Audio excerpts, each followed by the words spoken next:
In 1903, on a cold and windy beach in Kitty Hawk, North Carolina, two brothers changed the world forever. Their names were Wilbur and Orville Wright.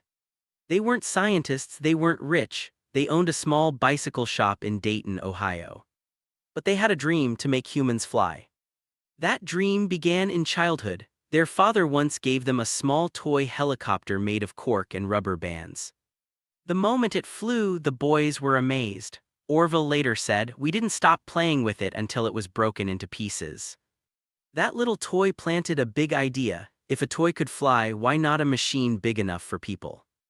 As they grew, the brothers worked with bicycles and mechanics, but their real passion was solving the mystery of flight.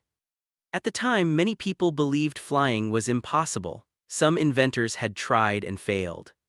One famous glider pilot, Otto Lilienthal, even died in a crash. People began to say, if man were meant to fly, he would have wings. But the Wright brothers thought differently. They believed flight wasn't magic, it was science. So they started building their own gliders and traveled to Kitty Hawk to test them because of its strong winds and soft sands. Their early attempts were rough. Gliders crashed, wings broke, the brothers fell into the sand again and again. People laughed at them, called them dreamers, even fools. But instead of quitting, they studied every mistake. Orville once said, "If we worked on the wrong problem, at least we were working on the right dream." In 1901, Wilbur almost lost hope. He said, "Not in 1,000 years will man ever fly." But Orville encouraged him, "Then we'll be the ones to prove them wrong." They built something no one else had, a wind tunnel. With it, they tested over 200 wing shapes and discovered new principles of lift. They also invented a system to control the plane, twisting the wings to turn. Finally, they built their own light engine and wooden propellers.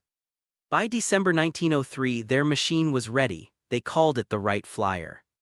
On December 17th, in the freezing wind, Orville climbed onto the flyer. Wilbur held the wings steady. The engine rattled, the propellers spun, the machine shook, and then it lifted. For 12 seconds, Orville stayed in the air, flying 120 feet. Later that day, Wilbur flew 852 feet in 59 seconds. It was small, but it was the first powered, controlled flight in human history. At first, few believed them. Newspapers doubted their story. But soon, the world could not ignore the truth. The Wright brothers' invention changed everything: travel, war, trade, and even space exploration. From a toy helicopter to the first flight, from failure to triumph, the Wright brothers proved one lesson.